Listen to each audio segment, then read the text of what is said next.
name of the Father, Son, and of the Holy Spirit. Amen. Hail Mary, full of grace, the Lord is with you. Blessed are you amongst women, and blessed is the fruit of your womb, Jesus. Holy Mary, Mother of God, pray for us sinners, now and the hour of our death. Amen. If you walk diligently with God, you will never lose your inheritance. A lovely morning and a warm welcome to Catholic Digest. Wondering about the end time can cause a lot of fear and confusion for most people. The best place to turn for answers is the Bible. Let us now join Reverend Father Donatus Palu for the Word of God on the theme, Preparing for the End Time. Dear people of God, my theme for today's reflection is preparing for the end of time. Do you know that everything that has a beginning will surely have an end? Do you know that a beautiful life that we have will one day cease to be? Do you know that a wonderful world that we are living in will one day come to an end? Yes, everything that has a beginning will surely come to an end. As we crawl towards the end of the liturgical year next week with the solemnity of Christ the Universal King, as we crawl towards the end of the calendar year next month, December, we must start thinking about the things that we have done in this life. And Mother Church always tells us to reflect on the last 4 things. These are death, judgment, heaven. Death is the cessation of life. That there will be that day that the spirit that God breathed into our nostrils so that we could become living souls will now be separated from our mortal bodies. When this happens, all the life processes that goes through in our body comes to an end and you begin to rot. Now this soul that has been separated from you goes into the presence of God, and there the second last thing, which is judgment.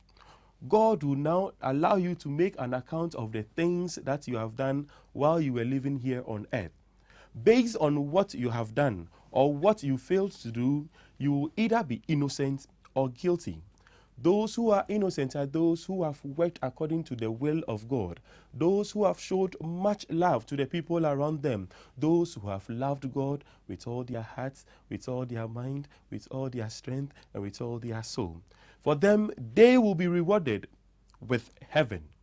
Heaven is that experience where we'll see the eternal blissful face of God, where we'll actually see who God is, that our realities will be joined to that of the God who created us. Now those who will be judged guilty are those who did not work according to the will of God, where the devil and his cohorts, together with those people, will now be tortured for the rest of eternity. Dear people of God, have you considered these 4 last things? Where are you going to spend eternity? Is it with God in heaven or with the devil and his cohorts in hell? Dear people of God, in our first reading, the prophet Malachi tells us that the day is coming, that day which is going to be like a burning furnace, that the arrogant and the proud will all be cut down like stubble. In this life, there are certain people who have been blessed with power. There are certain people who have been blessed with authority. And instead of using that authority to help those who are beneath them, they don't do it. Rather, they oppress the people around them. If you know you are in a place where you can help the people around you and you are not doing so, then that day is coming that the Lord will be against you. Are you ready to face the wrath of God? Are you ready to face the fire of God? Because you are an evildoer or a proud person? Dear people of God, the time has come for us to go down to the level of the people around us. We must not oppress, but rather what? Liberate. Let us bring the people to our level. Whatever blessing that God has given to us, it must radiate to the people around us. St. Paul tells us in our second reading that there are certain people who are going around the community poking their nose where they do not belong. That they have become so idle and are rather interfering in the work of other people. Have you become a spiritual Pinocchio? That your nose have become too long, that where it is not needed, you go poking it there? For St. Paul, everybody must set to work, because even when he and the disciples were among them, they were doing work so that they could feed themselves. They didn't want to become burdens upon the people. Must you always beg before you survive? Must people always be kind to you? Is it always that you must say, thank you, thank you? Why can't you also work and get something for yourself so that you can also give out for that person to tell you thank you? Don't be a burden on the people around you. Laziness is a criteria that will take us to hell. In the parable of the talents, Jesus will make us understand that that person, that servant who didn't work with his talent, was sent into the darkness. Nobody is in this life without any talent. So we are all being entreated to work. Let us put our hand to the plow and do genuine work, so that whatever comes to us, we know has come to us through a genuine means. Now, there are some people who are working so hard, but once again, people with power, people with authority are not making them enjoy the fruits of their labor. So you have a worker that you have not paid for the past 6 months, and you still expect that person to be coming for work.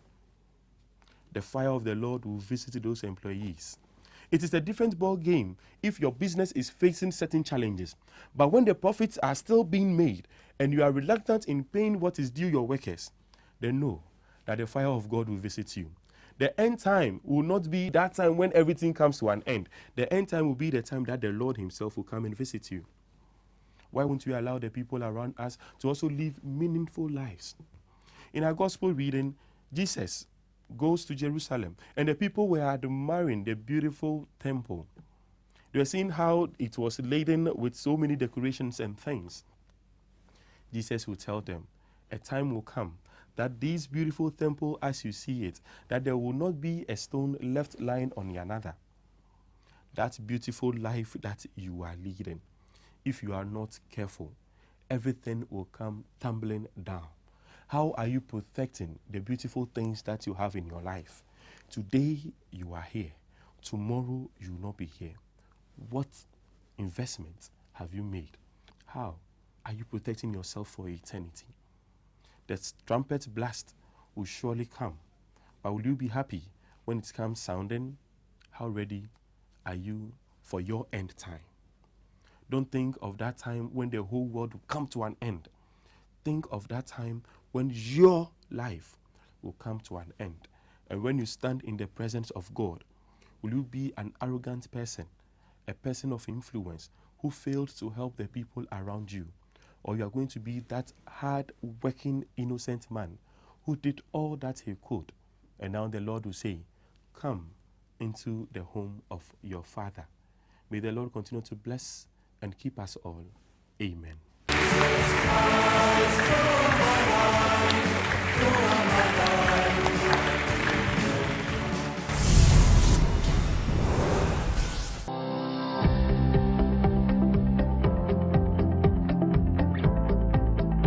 Don't forget to get a copy of the Catholic newspaper, a leading Christian weekly that circulates in all the regions in Ghana. This week's edition focuses on the following: Shun false prophets commercializing religion, Archbishop Name. No ban on PTA dues, government clarifies position. 80% of Christians are opportunists, Archbishop Sapon. These and more interesting articles can be found in this week's edition of the Catholic Standard newspaper in a parish near you.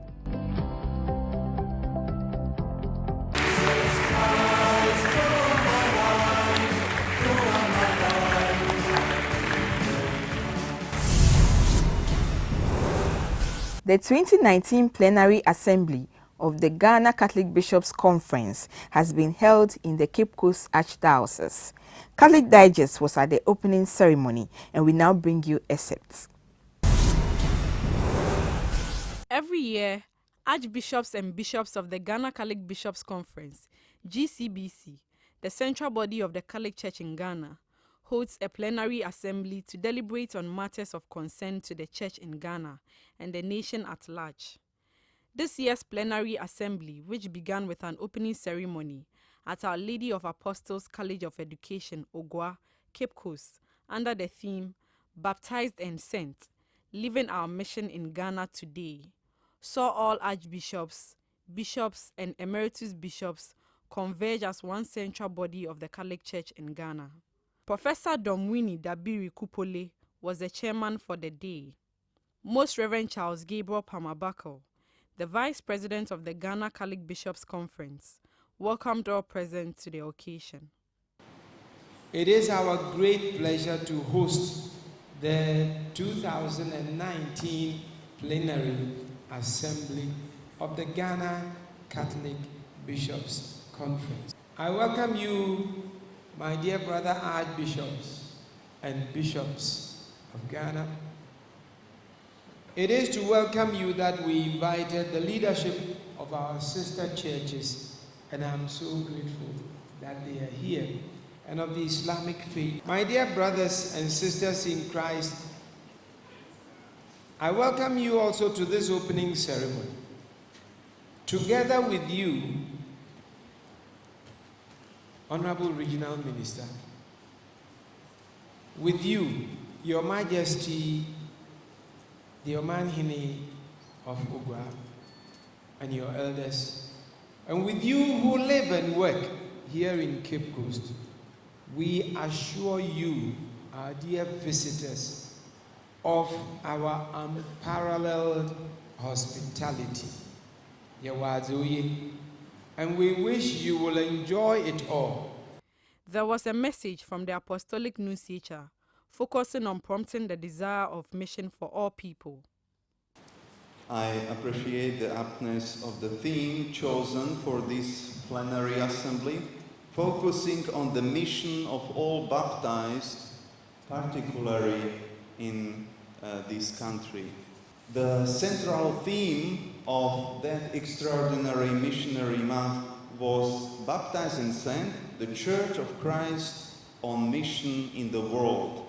And its objective was to celebrate also the 100th anniversary of Pope Benedict XV Apostolic Letter Maximum Illud, but also to revive the missionary awareness and commitment and rekindle the ardor for mission entrusted to the local churches in the 5 continents that prompted prayers, liturgies, testimonies in a widespread manner. And so Pope Francis, in his message for that celebration, had invited us to rediscover the missionary dimension of our faith in Jesus Christ, a faith graciously bestowed on us in baptism. As he wrote, our filial relationship with God is not something simply private, but always in a relation to the Church.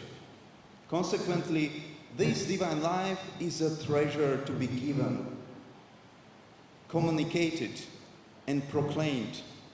That is the meaning of mission. In a keynote address, the president of the Ghana Catholic Bishops' Conference, Most Reverend Philip Name, urged parents to own and educate their wards in matters of sexuality. My dear brothers and sisters, the theme for our plenary has been mentioned to you severally. Baptized and sent, living our mission in Ghana today. The word mission comes from the Latin word mittere, which means to send. In its general sense, a mission is an assigned duty or a task.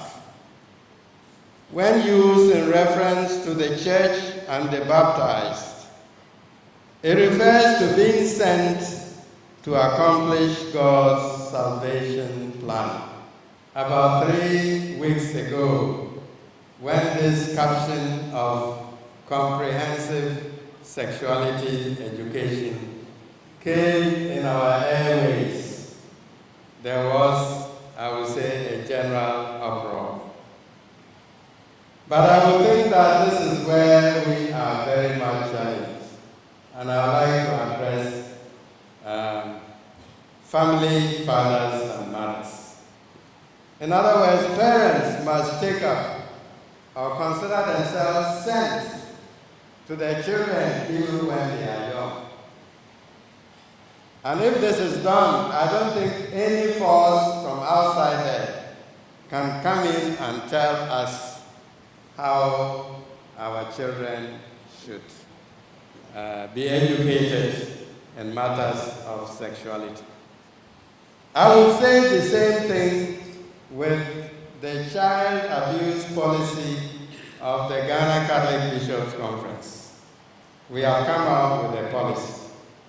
And I would like our lay people to take a leadership role in appropriating this, to let them to know what is the content of this, and start with educating their own children where they should not be touched and be considered safe touching. So if the children go to school already educated by parents, if somebody touches you here or there, you should inform someone it is not safe touching. We'll be able to overcome also this question of child abuse here. There were fraternal messages from the Office of the Central Regional Minister, Honorable Kwame Duncan. Your Excellencies, grant me the joy and the privilege and the opportunity to welcome you to the Central Region, and for that matter, to Cape Coast and Elmina, the birthplace of Catholicism in Ghana. The communicators have always served as a moral navigator and compass for our state and the citizens. Your Excellencies, I am less in the decision as to the matters that find expression on your conference table, but grant me the privilege, just for emphasis, to suggest that you take a critical and a deep look at the 17 December 2019 referendum. That I know 2, 3 of you have already spoken on this matter in the newspapers.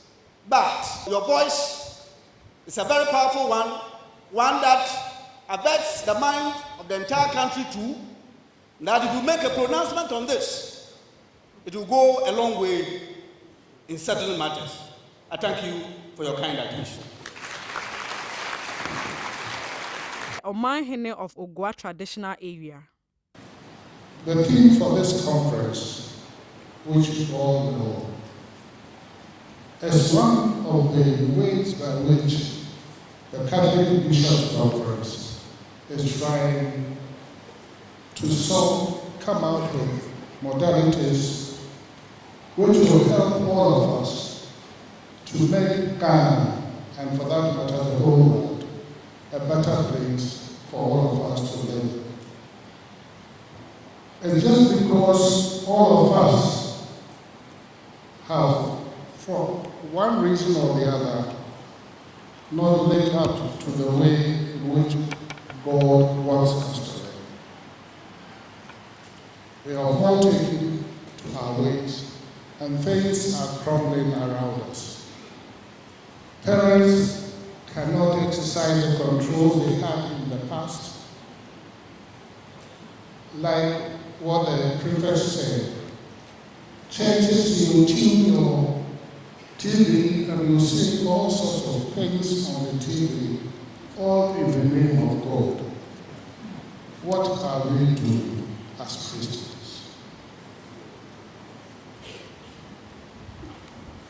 And as Christians, we acknowledge the fact that we live for Christ, and it is our obligation to live the Christ-like life in fulfillment of our mission to change lives and influence change in the minds of people, which will be in conformity with the being baptized and sent, living our mission in Ghana today. Local Council of Churches. The Plenary Assembly affords church authorities the opportunity to take stock of the year's activities and plan towards the ensuing year.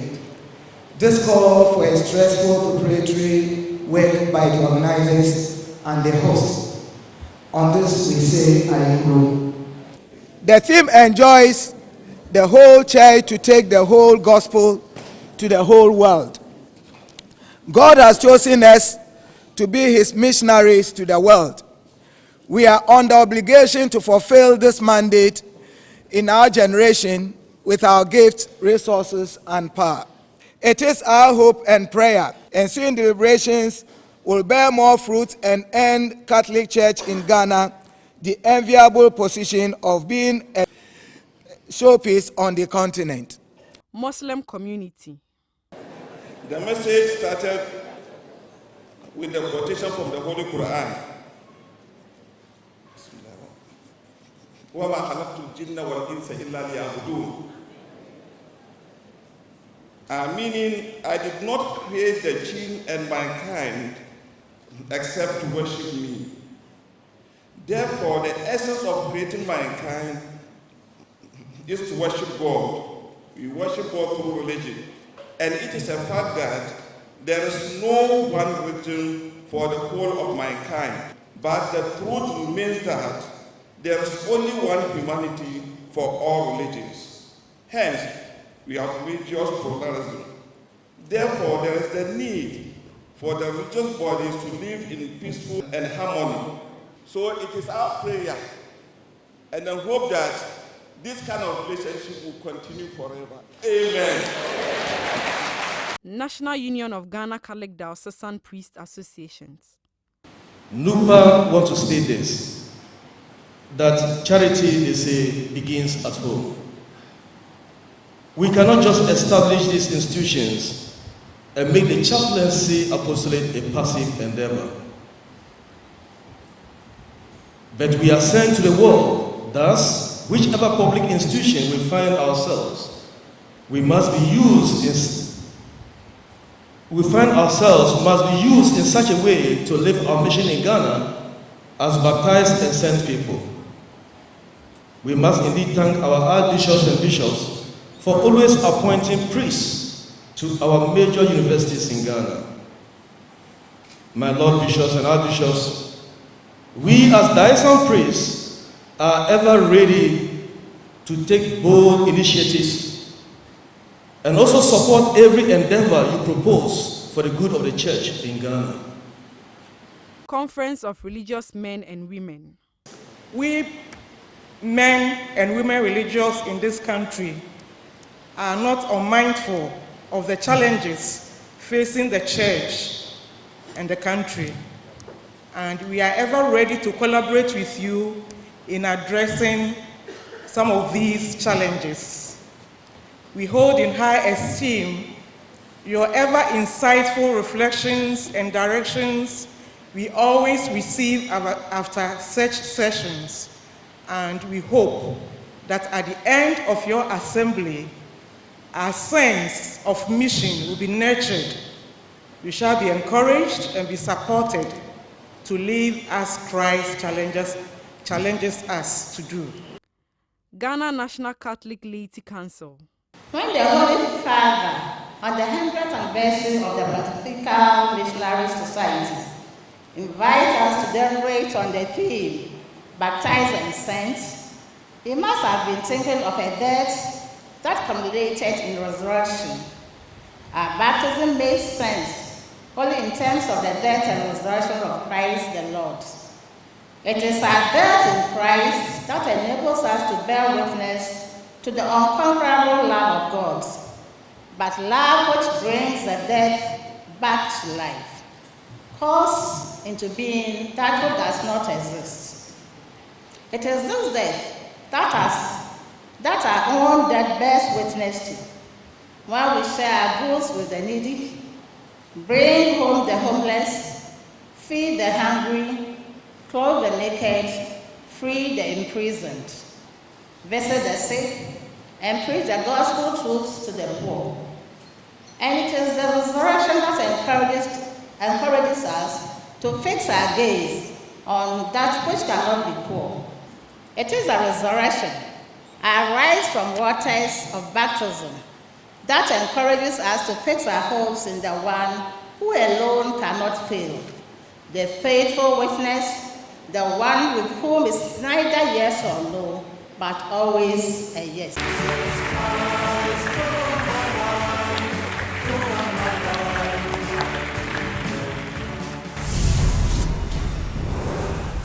The Lord of hosts is with us. The God of Jacob is our stronghold.